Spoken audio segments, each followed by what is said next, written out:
on this edition of Great Lakes Now. 50 years ago, Cleveland's Cuyahoga River famously caught fire. But 5 decades of cleanup has brought it back from the brink. The ongoing battle to keep Asian carp out of the Great Lakes. Whenever any of these carps are out of balance, they're going to have catastrophic ecological effects. And hydroponic farming, but for food, really. We are not growing weed, we are growing herbs, but not herb. Great Lakes Now is brought to you by the Fred A. and Barbara M. Erb Family Foundation, Lori and Tim Wadhams, the Richard C. Devereaux Foundation for Energy and Environmental Programs at Detroit Public Television, the Polk Family Fund, Eve and Jerry Young, the Americana Foundation, the Brookby Foundation, and the Consumers Energy Foundation is committed to serving Michigan, from preserving our state's natural resources and sustaining our future, to continuing business growth, academic achievement, and community involvement. Learn more at consumersenergy.com/foundation. and viewers like you. Thank you. Hi, I'm Ward Detweiler. June 22nd marked 50 years since the infamous Cuyahoga River fire. From Cleveland, Rick Jackson of PBS affiliate WVIZ reports on half a century of improvements some say were inspired by a single image. Let's start with that infamous photo. Time magazine publishing this image of a tugboat fighting flames. But this is not the June 22, 1969 fire it's said to depict, which was so small and extinguished so quickly that there are no pictures. Truth be told, fires were common on rivers across the industrial heartland. Through the 1940s, 50s, and 60s, numerous rivers in Cleveland, Buffalo, Pittsburgh, and Detroit were seen as little more than sewers. The photo, perhaps the image responsible for creation of today's Environmental Protection Agency, is from 17 years earlier, of a blaze that did require fireboats on the Cuyahoga and cost $300,000 in damages, $2.9 million in 2019 currency. After that mistakenly named photo was published, the fire that wasn't seen is now known as the last river fire in America. But this American river, now designated as scenic, was always a tale of two ecosystems. One of them began as the glaciers receded, some 11,000 years ago. The era left us somewhat acidic waters when the glacier receded. Blocked by ice, north-flowing rivers turned south to escape, creating the meandering routes that permeate northeast Ohio, especially the source water of what indigenous peoples would later dub the Crooked River. We went to talk to the expert on these lands, the Geauga Park District's Dan Best. Where we are right now, Lake Aquila, is an example of a lake that was formed here by these glacial outwash deposits, these sandstone hills. A lot of water moves through that Sharon conglomerate sandstone. It's very permeable and works its way into the valleys off the uplands, and that's what really is feeding the river. And we have some of these wetlands mixed in here too that they're all part of that drainage system too. Ecologically, how important is this? Whatever happens up here impacts things downstream. Fortunately, our watersheds are fairly well protected up here by a variety of public lands and other preserved lands.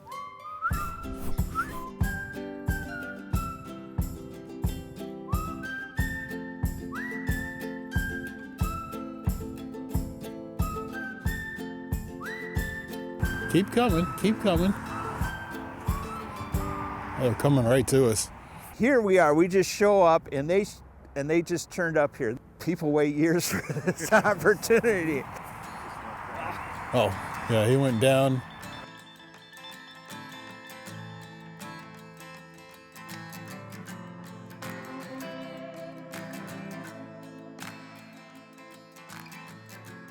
There was a time we couldn't have come out here and seen eagles. What does it say about the health of the river that we can support that kind of wildlife? Bottom line, improve water quality. But in the mid to late 20th century, the water downstream from these idyllic spots wasn't in condition for much of anything. Archival footage shows lines of factories along the banks of the river, and a 1967 documentary categorized the situation thusly. The Cuyahoga River, as it reaches Lake Erie after a 100-mile twisting and turning journey from its headwaters, is an exhausted stream, abused and misused by man and his machines. Purposeful polluting of the Crooked River is traceable back to the Civil War.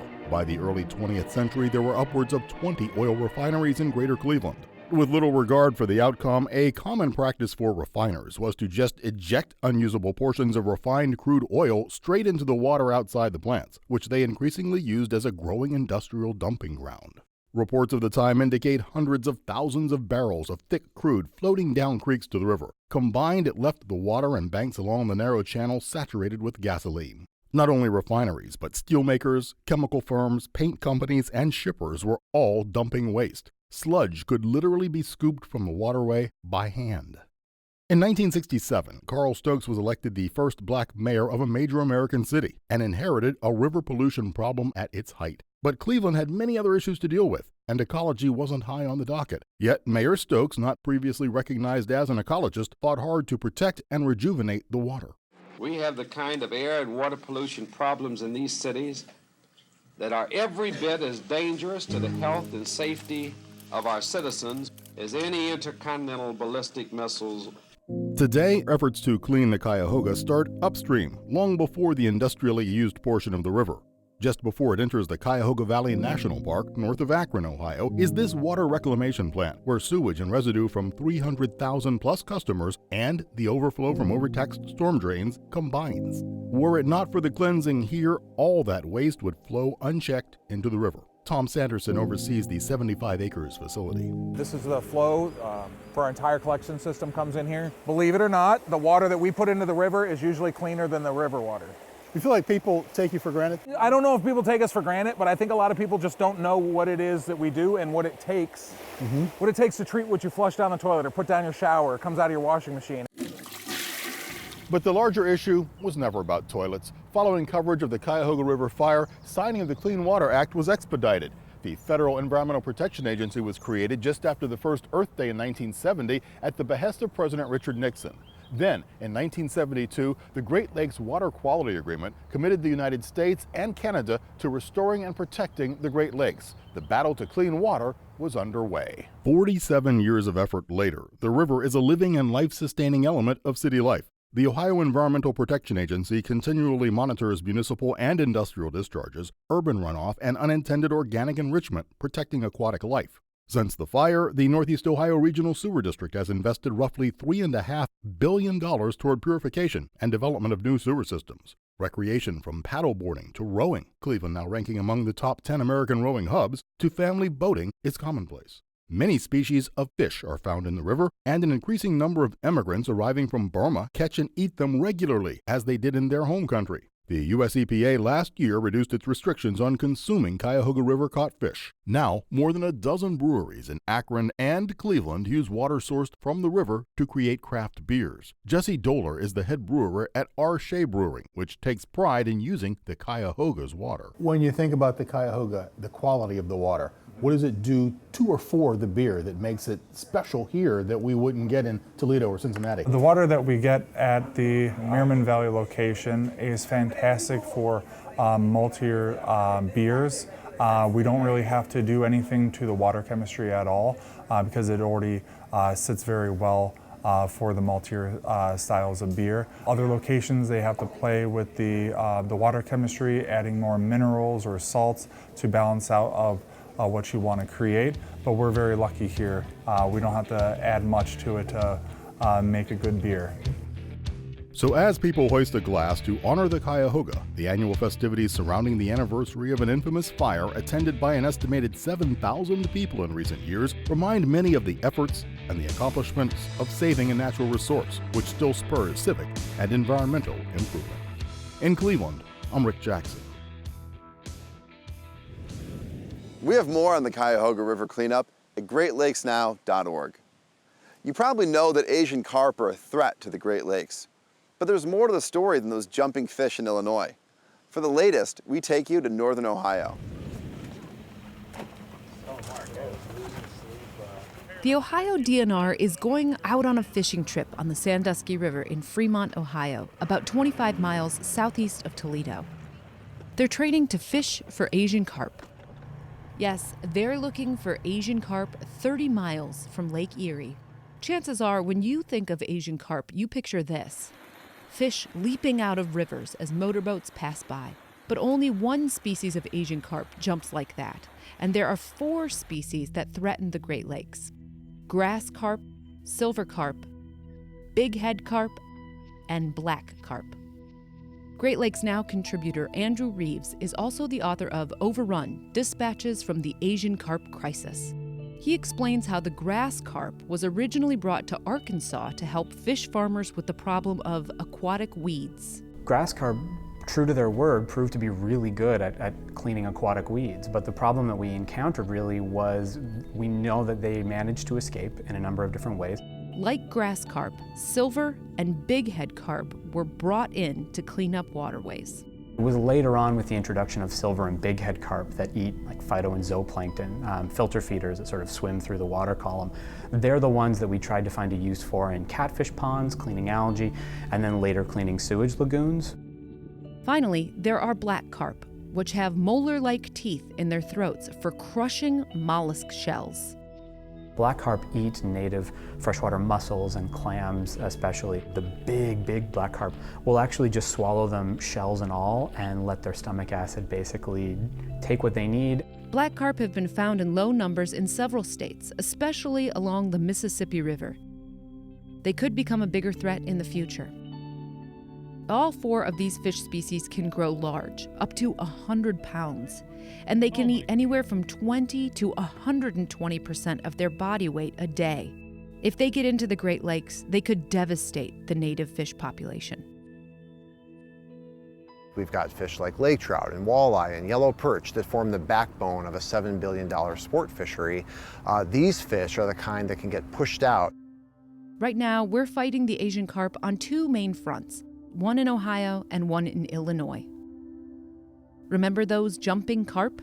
They've been found in the Mississippi River and its tributaries since the 1980s. Some of those tributaries in Illinois connect to the Great Lakes through shipping canals, and Asian carp could follow those canals into Lake Michigan and beyond. Since 2002, the only things standing in their way have been 3 electric barriers in Romeoville, Illinois, 37 miles from Lake Michigan.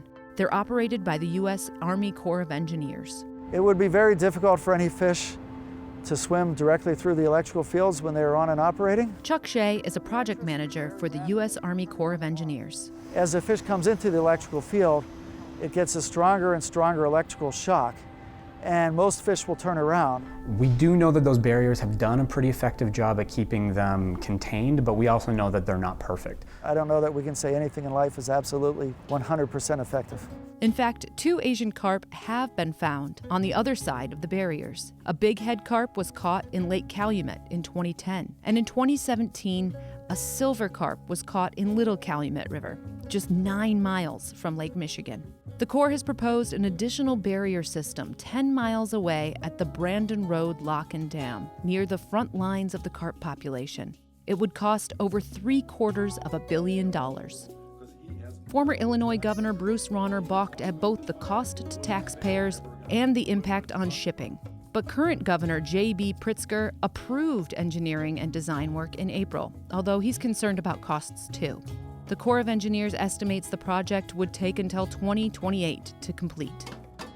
But Illinois hasn't been ignoring the carp. The state's Department of Natural Resources is well aware of the threat they pose. Whenever any of these carps are out of balance, there's too many of them, they're going to have catastrophic ecological effects. Instead of building barriers, Illinois has been fighting the Asian carp the old-fashioned way, by catching them. Since 2012, the Illinois DNR has paid commercial fishermen to catch thousands of silver and bighead carp in rivers that connect to the Great Lakes. All Asian carp all the time is our little mantra. We use multiple gears, that is nets, to move fish through funnels into areas where we can capture them all at once. This is a big operation. We use multiple federal and state agencies working together with contracted commercial fishermen. The hope is that reducing the carp population here will keep them from moving toward the lakes. And it's been working. The Illinois DNR estimates that Asian carp populations closer to Lake Michigan have dropped by 96% since they began tracking numbers in 2012. For the past 5 years, they've removed 7 million pounds of Asian carp, which is a huge amount of fish. And we know that it is actually easing the pressure on the barriers in Chicago, so it's doing its job effectively. But those kinds of solutions, as effective as they're going to be, are only a part of it. 300 miles east on the Sandusky River, the Ohio Department of Natural Resources is mainly concerned with grass carp. Unfortunately, through some method, grass carp have gotten out into the Sandusky River, the Maumee River, and Lake Erie. There are concerns over their impact on the ecosystem through consuming vegetation that's important for other species. Ohio allows the use of sterile grass carp to control aquatic vegetation. Since the fish can't reproduce, there was no cause for concern until a troubling discovery in 2012. When a commercial fisherman in the Sandusky River caught about a dozen very small, young grass carp. We had those tested and they came back as diploid fish, which means they could reproduce. Grass carp aren't nearly as abundant as the silver and bighead carp in Illinois, and the Ohio DNR is trying to keep it that way. I'm going to turn around and go with the current. This year, they'll operate an electrofishing boat all season long. So an electrofishing boat has a generator on board and a control box. So it pumps electricity in the water. When a fish swims into that field, they just basically get stunned. The guys in the front of the boat can then net the fish and put them in the holding tank. Really within a few moments of getting out of the electric current and into the holding tank, the fish are typically A-OK. It does not kill anything. Since 2012, the DNR and commercial fishermen have caught about 200 grass carp. And there's a reason they're focused here in Fremont. This is kind of ground zero on the Sandusky River. It's high flow, fast current, it's turbulent. This is where they like to spawn on the Sandusky. While eliminating Asian carp is not off the table, experts like Andrew Reeves temper expectations.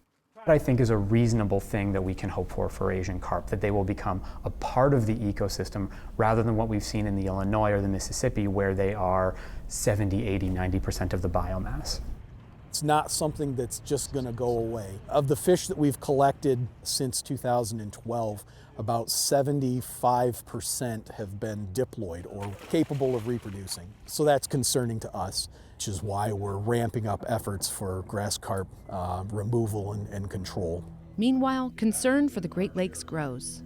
On June 6th, the Great Lakes and St. Lawrence Cities Initiative, a collection of mayors and elected officials from over 130 cities in the region, issued a declaration demanding action to stop Asian carp. No more studies or delays. With the Congress looking at appropriating, the governor now coming on as a sponsor, we don't need to continue studies. We need to get this project done. Their declaration requests that the U.S. government and the Army Corps of Engineers complete the barriers at the Brandon Road Lock and Dam by 2022, 6 years earlier than the Corps of Engineers' estimated date of completion. For the latest on the fight against invasive species and how you can identify the 4 species of Asian carp, visit greatlakesnow.org. The Great Lakes Basin is farming territory, but our climate doesn't permit year-round growing, at least not outside. Indoors, it's a different matter. In cities like Detroit, there's been talk of repurposing vacant industrial buildings to grow food for years. Now it's happening. We're at the Planted Farm that started up recently on the city's east side. We have Planted, growing in a 20,000 square foot warehouse, growing produce every single week to local restaurants. This is vertical hydroponic farming, one of at least 2 operations in the Motor City. And farms like this are growing around the Great Lakes, in places like Chicago, Toronto, and Cleveland. These types of buildings, old warehouses in most cases, with some remodeling and redoing, they're perfect for growing this type of produce. And that type of produce can be grown indoors, hydroponically, vertically, and at a great conservancy of water. We use over 90% less water to grow plants over their life cycle than if we grow them in the ground. The seed right now that I'm watering is some Genevieve basil. Within the city of Detroit, there's a lot of viable space, so we're essentially taking what used to be manufacturing for the auto industry and we're turning that into manufacturing of food. I relate it very much to the same time when Henry Ford was bringing the first Fords off the assembly line. We're sort of at that point, that juncture in the hydroponic industry, in the way that we're innovating and birthing the industry here in the United States. But this business aims to be far cleaner than the heavy industry of Detroit's heyday.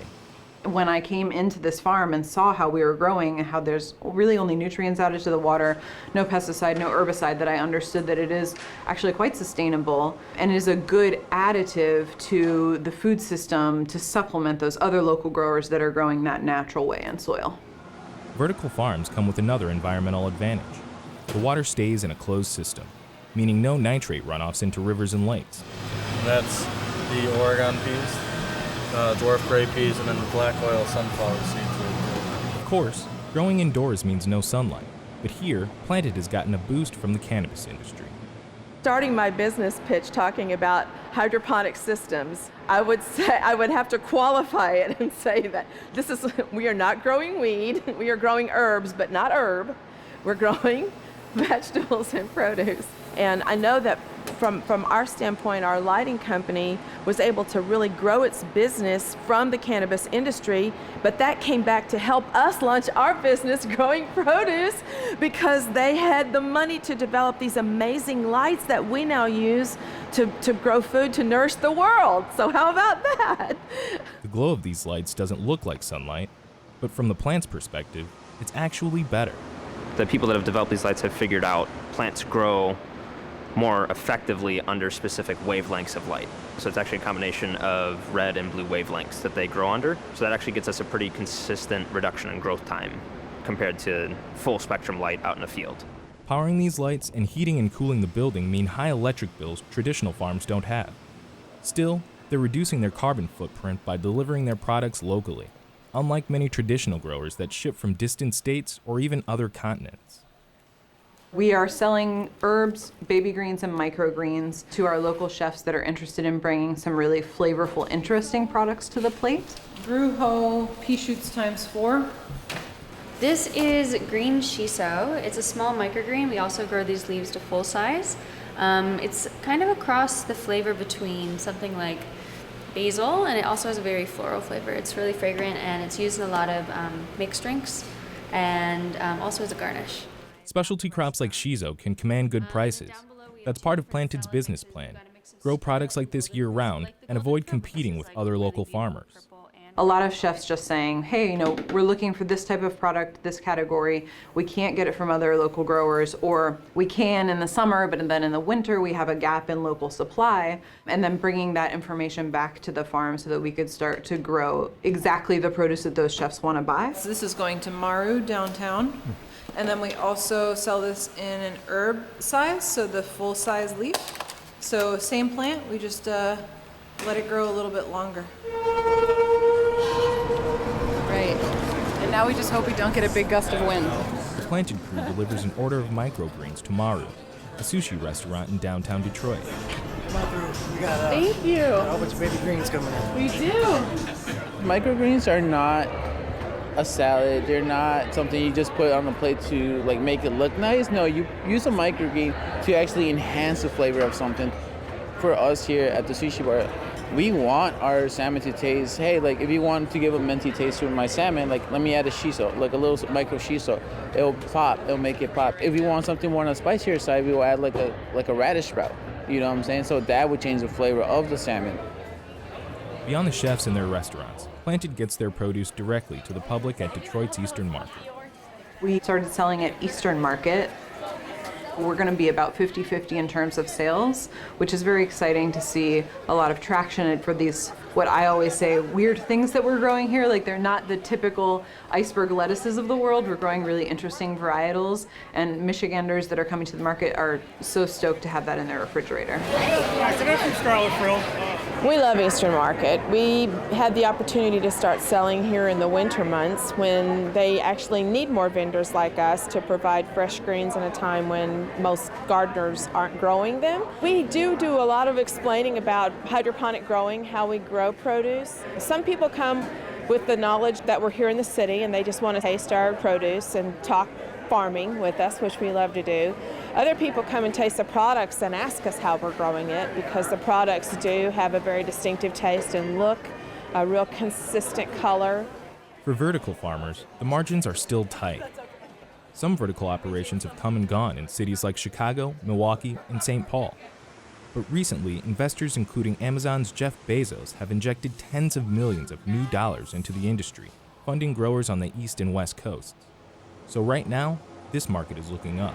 It's a very interesting combination between technology and farming. It's a very different way of growing food, but one of the things that we all notice here is that it still has that life-giving effect on you to be in our grow room with literally thousands of plants growing at the same time, growing all around you. There's something that's very affirming and very joyful and life-giving to know that we're creating food people are going to eat and enjoy and be nourished by.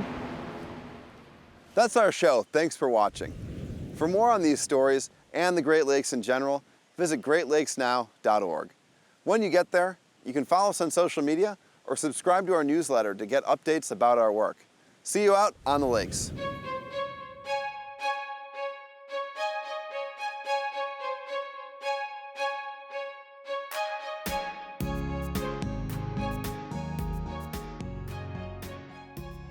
Great Lakes Now is brought to you by the Fred A. and Barbara M. Erb Family Foundation, Lori and Tim Wadhams, the Richard C. Devereaux Foundation for Energy and Environmental Programs at Detroit Public Television, the Polk Family Fund, Eve and Jerry Young, the Americana Foundation, the Brookby Foundation, and the Consumers Energy Foundation is committed to serving Michigan, from preserving our state's natural resources and sustaining our future, to continuing business growth, academic achievement, and community involvement. Learn more at consumersenergy.com/foundation. And viewers like you, thank you.